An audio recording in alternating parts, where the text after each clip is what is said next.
What if the genuine force steering North Korea wasn't clad in a military uniform, but rather in designer stilettos? Away from the fortified bunkers, the armored limousines, and the televised missile displays, there is a figure the world almost never glimpses. Her name is Kim Yo Jong, the sister of Kim Jong Un, and she may very well be the most formidable woman you've never known. She delivers no public addresses. She avoids the glare of tabloid photography. Yet be assured she manipulates the levers of power that send tremors across the globe, from opulent ski resorts and diamond timepieces to nuclear posturing and international propaganda. Kim Yo Jong's existence is a high-stakes fusion of exclusive privilege and utterly ruthless dominion. This is not mere conjecture. This is the most closely guarded secret in North Korea. In this exposé, we are peeling back the layers on the woman who orchestrates the entire operation from behind the curtain. Prepare to encounter the phantom of the palace, because within the dark corridors of one of the planet's most feared regimes, she is silently redefining the very nature of power. No throne, no spotlight, only absolute authority. Kim Yo Jong is far more than her brother's chief aide.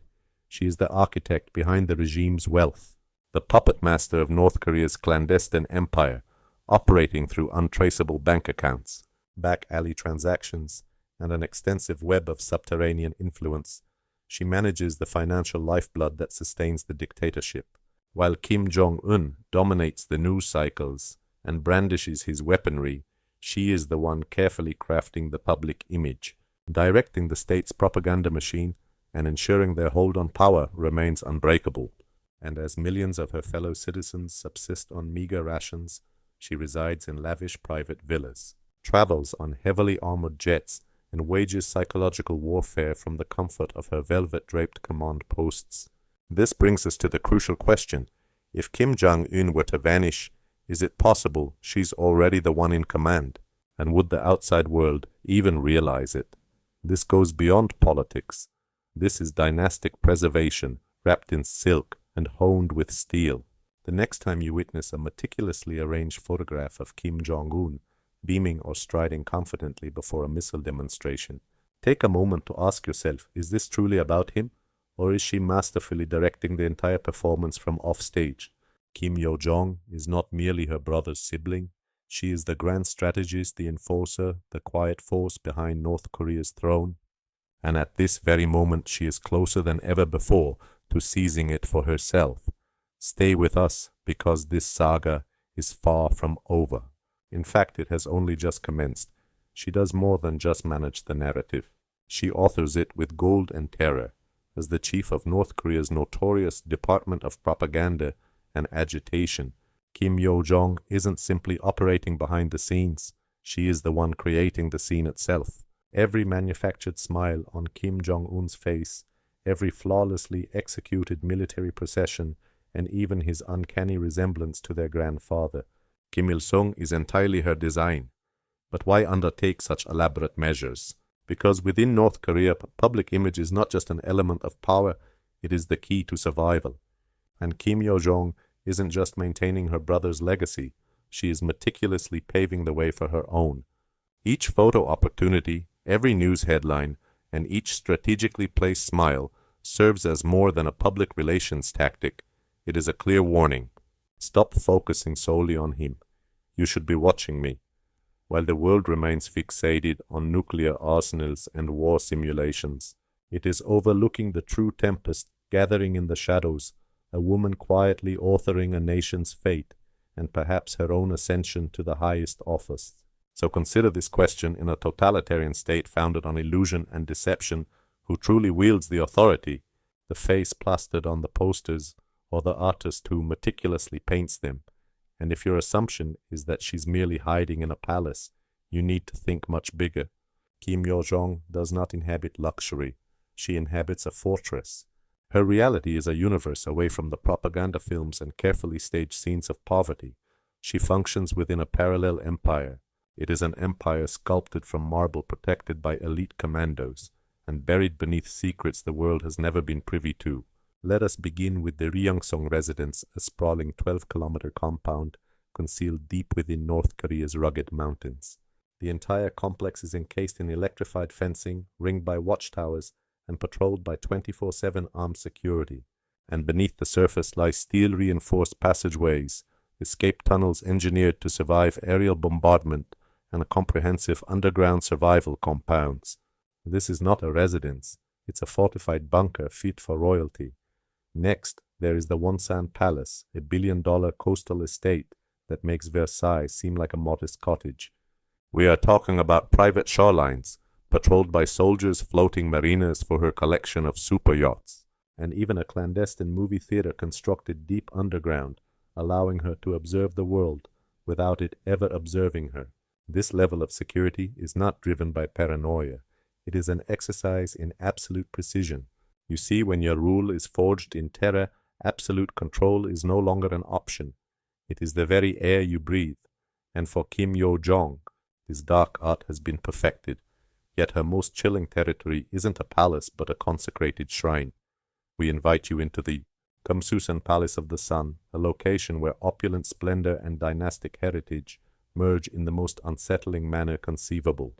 The preserved remains of Kim Yo Jong's grandfather and father are entombed within its gleaming marble halls, meticulously kept in crystal sarcophagi, illuminated as if they were deities captured for eternity.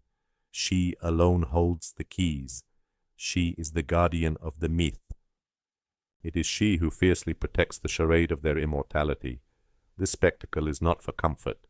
It is a raw display of control. This is legacy preservation executed on a magnitude that the outside world can scarcely begin to fathom. A potent message echoes through the polished stone and the profound eternal silence. You might not see me, but my gaze is ever present. At the same time, millions of North Koreans wage a daily battle for survival on mere scraps, while Kim Yo Jong governs from an alternate reality of opulent privacy and gilded quiet. Power isn't something she is waiting to inherit. She has already seized it, but her coronation wasn't marked by public speeches or grand parades. Instead, it was solidified through a clandestine empire that operates far beyond the world's assumptions, and as her people are forced to ration rice, she glides across the seas on maritime palaces meticulously designed for both royalty and espionage. Well out of sight, and far beyond anyone's reach, she personally commands a private flotilla of luxury yachts, every single one more incredible than the previous.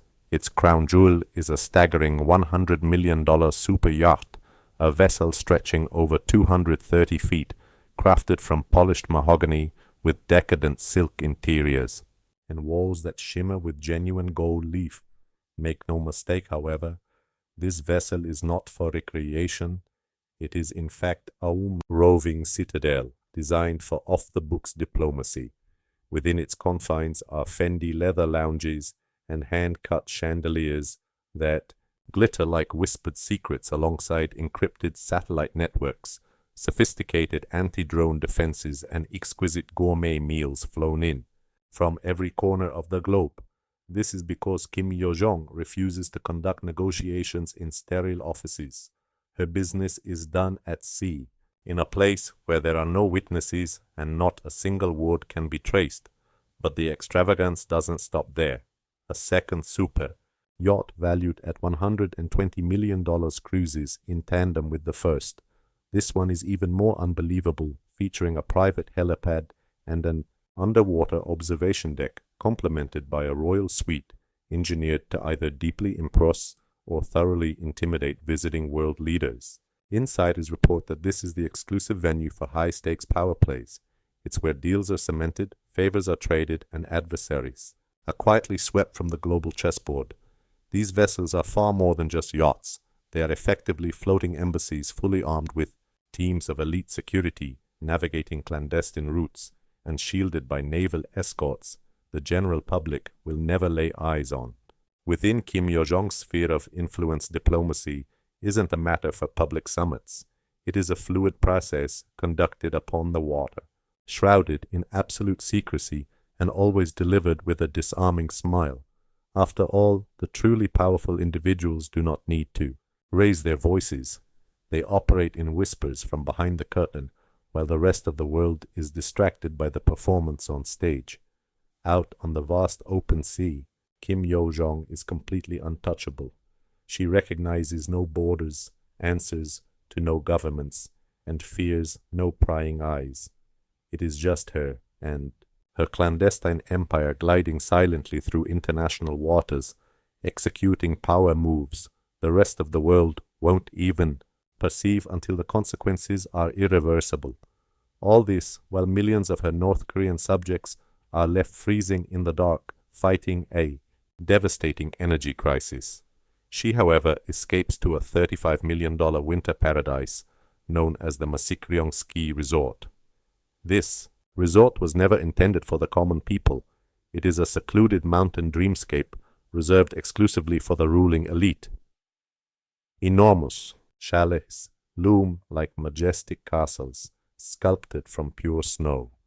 Inside, heated swimming pools glitter underneath elaborate icicle chandeliers. And in the center of it all, you will find Kim Yo Jong draped in expensive furs that are worth more than entire villages earn in decades. She doesn't merely ski here, she possesses these slopes. She is constantly encircled by elite guards who wear custom-tailored snowsuits and utilize equipment imported directly from the finest craftsmen in Switzerland. Her personal horses are of only the most superior bloodlines, meticulously trained in clandestine stables that are concealed deep beneath the towering mountain peaks. After a day on the slopes, she withdraws to opulent golden spas and exclusive private villas, all warmed by sophisticated underground geothermal heating systems. It is a level of luxury so utterly extravagant that it seems to belong in a children's fairy tale. Meanwhile, just beyond those guarded gates, children are burning whatever scraps they can find simply to stay warm.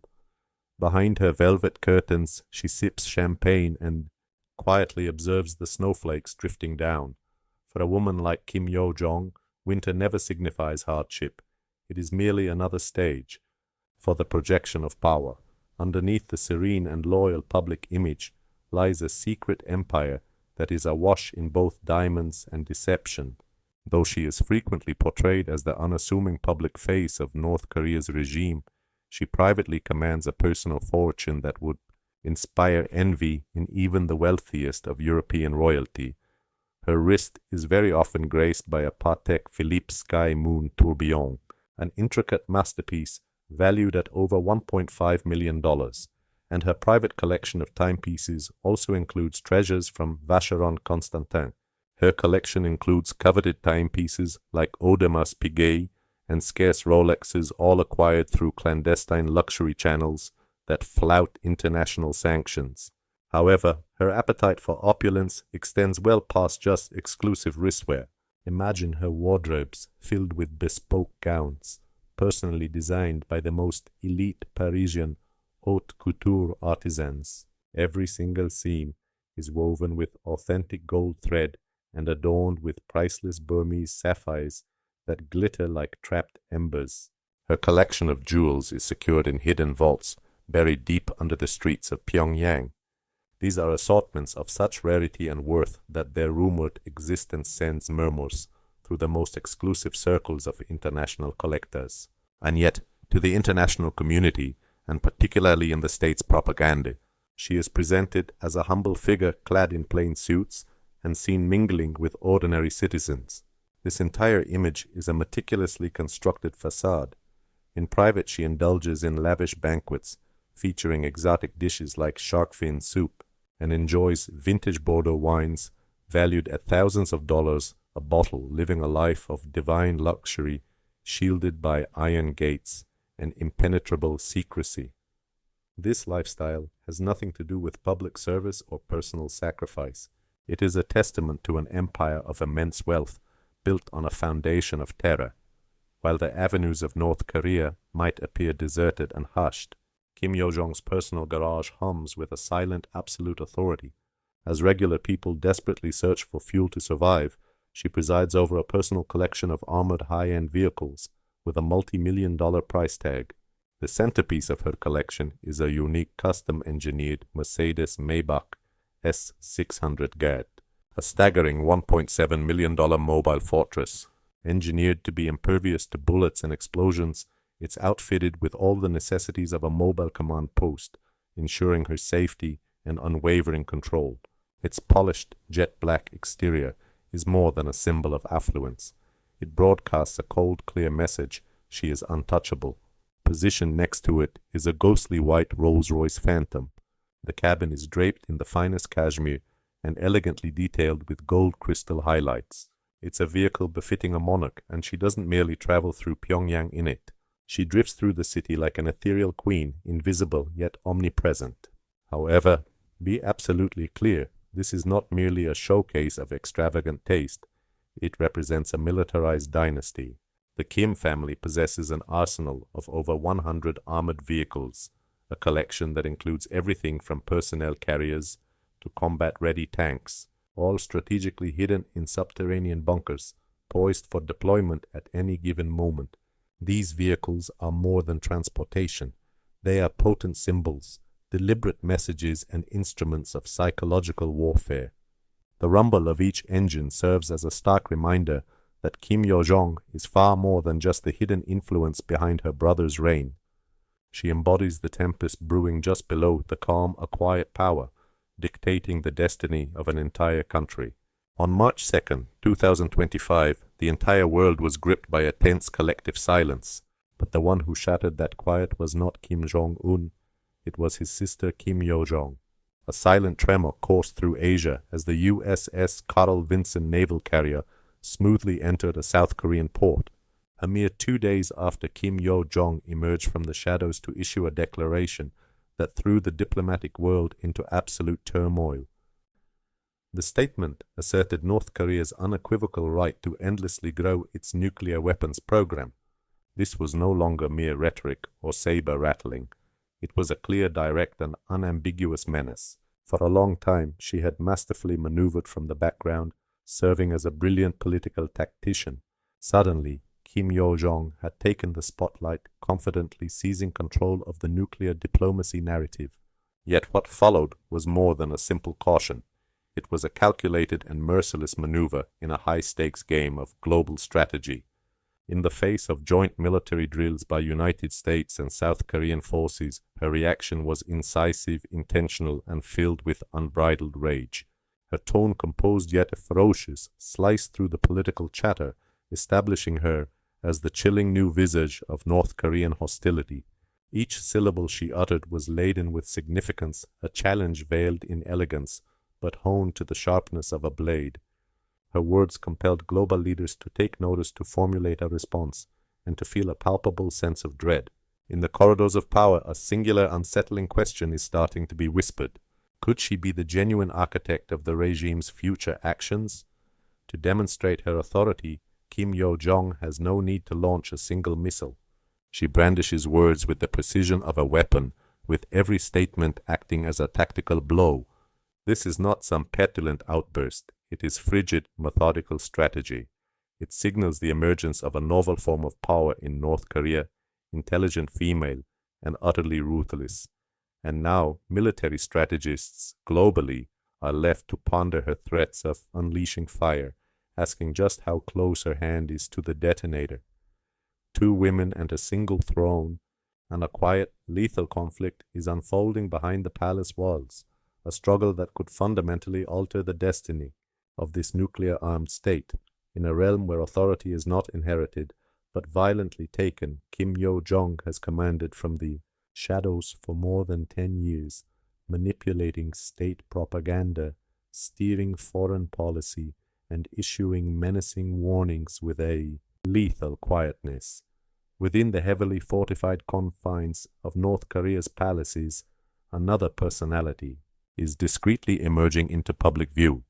Kim Ju-ai, the 12-year-old daughter of the supreme leader Kim Jong Un, is being presented as far more than a mere child in the periphery. Composed, refined, and progressively prominent, she has been photographed in opulent fur coats during missile tests, creating a powerful visual for an individual. Of her tender age, her likeness now adorns the nation's official postage stamps, and she is positioned next to senior military commanders, not as a simple daughter, but as an unmistakable successor being groomed for power. What initially appeared to be a purely symbolic act now possesses a distinct and strategic significance. In private meetings and hushed discussions, the ruling elite is rife with conjecture. Is Kim Jong Un discreetly transferring his allegiance and the center of power away from his sister and toward his young daughter is Kim Yo Jong, who was once the unquestioned heir and a maestro of the regime's clandestine politics, now being marginalized in favor of direct lineage over proven political acumen? The consequences in this high-stakes game of succession are immense and exceptionally perilous. Kim Yo Jong has survived political purges, endured attempts on her life, and expertly maneuvered through brutal court conspiracies. She understands all too clearly that within North Korea's power structure, retirement is not an option. One is either influential or they are removed, and she has no intention of relinquishing her control without a ferocious struggle. This is not a mere family disagreement. It is a savage high-stakes contest for dominance between a woman who has perfected the regime's sinister methodologies and a young girl who is being carefully prepared to assume that exact authority. This fight for the future leadership is not being reported in the news. It is developing quietly, a deliberate smile at an event, a mysterious disappearance from public view. Each photo opportunity, every official appearance, or the absence of one is a calculated play on a lethal chessboard. In this frigid and merciless conflict, only a single queen can ultimately triumph. At the same time, while the nation continues to be suffocated by crushing economic sanctions and pervasive starvation, Kim Yo Jong exists, like a global empress adorned in high fashion from Paris, drinking exceptionally rare and costly Bordeaux wine, and feasting on gourmet foods imported from all corners of the earth. But how does she sustain such an opulent lifestyle in the midst of extreme deprivation? The answer is buried deep within the covert empires of riches, power, and absolute authority that she directs. Envision a clandestine enterprise so enormous and so carefully concealed that its existence seems to defy all reason, stretching from the fashion hubs of Milan to the teeming harbors of Macau. The Kim dynasty operates a clandestine shadow economy powered by the illicit trafficking of luxury, products that are absolutely forbidden to the general populace. This includes items like high-end designer timepieces, hand-sewn French dresses, and exquisite caviar imported directly from Iran. Absolutely nothing is beyond the grasp of Kim Yo Jong and her exclusive entourage. By utilizing a complex network of front companies and fraudulent identities, along with discreet associates throughout China and Russia, these prohibited luxuries are delivered in ornate packaging, bypassing international sanctions and circumventing vigilant surveillance. However, Kim Yo Jong is not simply a fortunate beneficiary of these illicit goods. According to well-placed sources, she is the primary architect of these smuggling corridors, directly managing the intricate systems that launder vast sums of money and satisfy her family's ravenous desire for opulence. Concurrently, millions of ordinary North Koreans subsist on scant government rations, digesting state propaganda as the ruling class revels in unbelievable extravagance. Each silk dress she puts on, every diamond bracelet that sparkles upon her wrist, tells a much more sinister tale. It's a narrative of authority seized covertly and a lifestyle of indulgence founded on lies. Inside North Korea, luxury is never something one earns. It is illicitly trafficked, concealed, and stockpiled, and Kim Yo Jong stands as the undeniable designer of this subterranean reality. Operating from behind reinforced palace walls, through encrypted communication channels, and protected by levels of professed allegiance, she governs a realm of secrets and absolute untouchable privilege. She is much more than the sister of a dictator. She is the grand strategist who is actively molding the regime's entire future. While global attention remains focused squarely on Kim Jong Un, it is Kim Yo Jong who is silently maneuvering the pieces on the board, thus preparing the scene for whatever is poised to happen next. This leads us to the most pressing question. When the moment arrives, will Kim Yo Jong ascend to become the first ever female supreme leader of North Korea, or is she fated to be erased like countless others who audaciously reached for that same ultimate power. If this look inside her clandestine kingdom fascinated you, please be sure to like, subscribe, and share this video.